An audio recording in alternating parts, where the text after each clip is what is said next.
We are very happy to receive this high quality gear here at the Wildlife Conservation Division.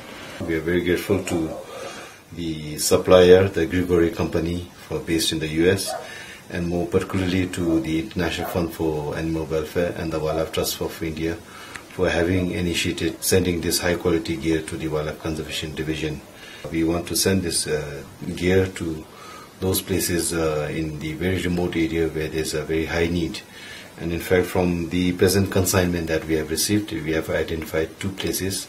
One in the southwestern part of Bhutan under this Samtse Forest Division, and the other one is under the Samdzongkha Division, which is located in the eastern part of Bhutan. And particularly in those areas, we have experienced a lot of human-elephant conflicts, and forestry officials are involved, round the clock in safeguarding the lives and property of the people and also their crop.